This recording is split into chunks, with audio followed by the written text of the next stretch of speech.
just a brief announcement before we start again. Okay, Donna. 5 minutes over. Okay. So we're making some changes in Falls Church, and it's not totally solidified, but it probably will be in the next day, right, Rachelle? Yeah. Okay. We are moving Falls Church to Vienna. It's a much cooler place. There's a Chopped and a Taco Bongo. Yeah, on Maple Avenue. Yeah. Brand new, and so high ceilings. So I want to tell you that. But I'm supposed to sign the lease like any second. So I wanted to have that done, but I don't think there's going to be any issues. And then at that soon, Sonia will just be, she will be a salesperson. So she's like working so hard. So we're going to have a store manager there. So if you guys know anybody, we'll kind of have the model like Rockville and Bethesda, a non-selling manager.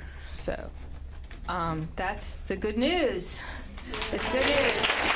Sonia, others haven't seen it, but Sonia's seen where it is, and she's pretty happy about the choice, right? Yeah. The good news, instead of being in a corner spot in the shopping center or right on the street on 123, so it's a very prominent display right in downtown Vienna. So, Nice and fresh. how far is that?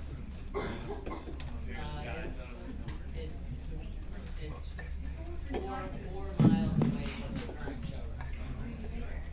And it's about the same size. It's the same size. It seems the ceilings are really high, so it seems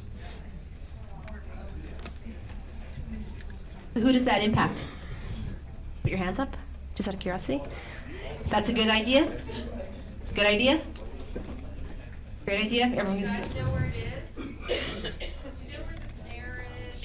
You know, the Fruiter there? Yeah. There's a good pizza place next to it.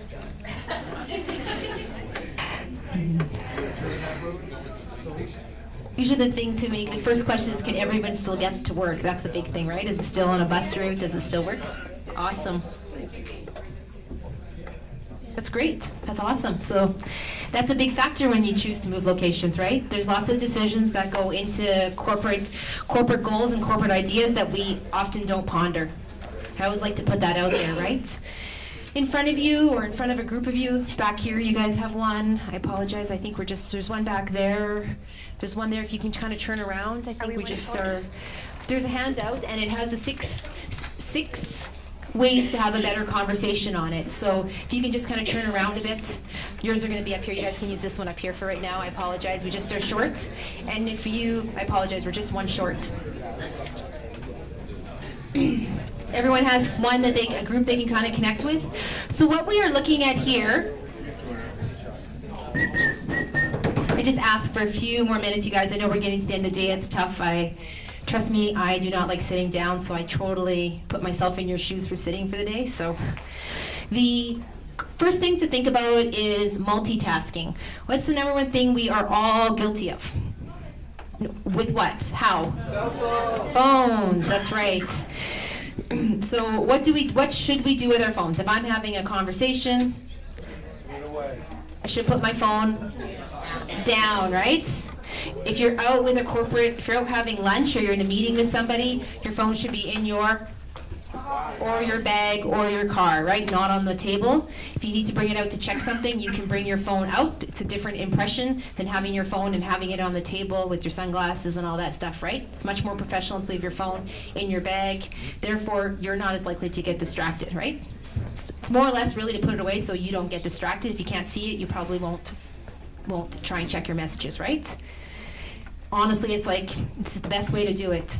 So the thing about multitasking is what? It's not, is it or isn't it a good way to form a relationship?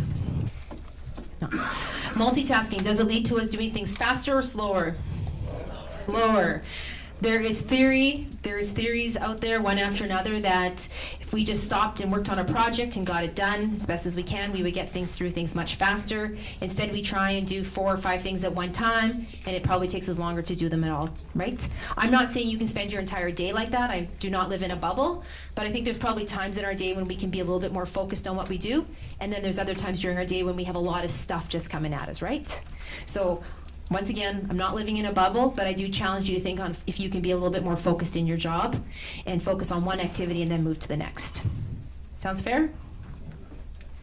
Pontificate. Oh, I have to practice that word, right?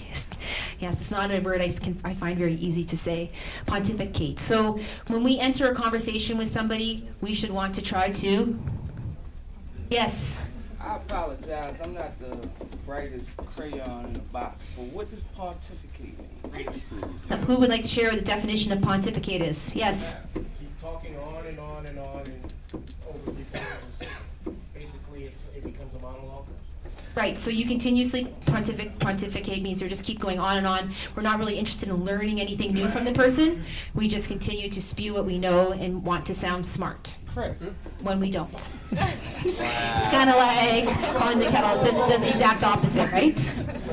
You watch out tomorrow. Some of the smartest people are the people that just listen and nod and ask questions, right? That's a true skill set in communicating. It is that time of day, isn't it?